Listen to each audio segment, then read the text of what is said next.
after a while of being in the relationship, finally the big moment was there, and he phoned me and said, I have this job I can probably get. It's far away, it's in a neighboring country of Afghanistan, but it's a safe place, it's a nice place, we can live there together as a family, do you want to come with me? And of course I said yes, because that was what I was dreaming of, being a family and being together wherever.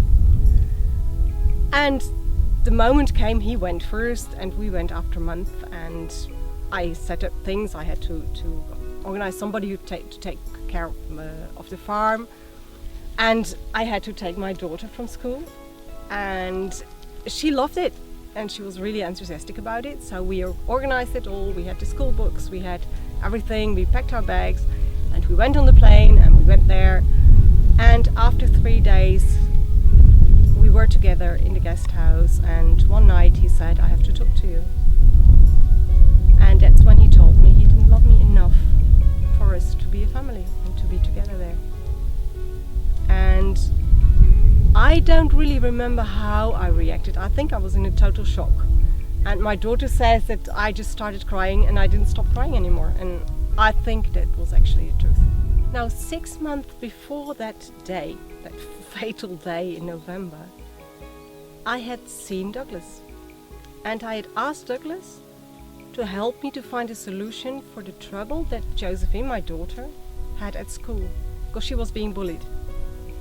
And to my great, total shock, total disbelief, Douglas told me that the trouble was my relationship, that if I would finish the relationship with my boyfriend, my daughter would be fine at school. And I did not believe him. And he went on and he said, this man is not the man you think him to be.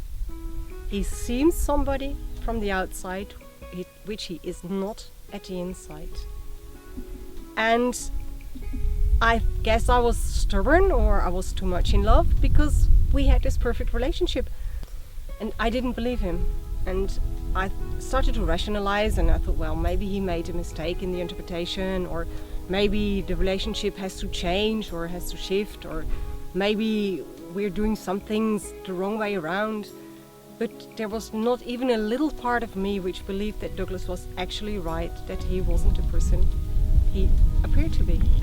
Anyway, even after him telling me that he didn't love me enough to be a family, we still stayed in this relationship. And thinking back, I don't really know why. I guess I had hopes that he would turn around and realize that he was making a mistake, that actually he did love me, and actually we were meant to be, and actually we had this great family and we were getting on so well.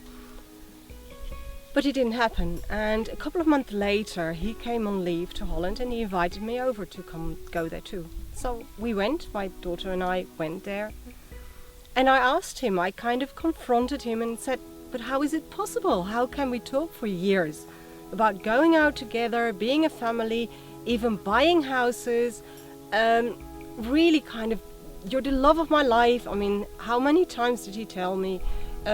We had engagement rings. It was all really, really like, okay, this is it, we found it.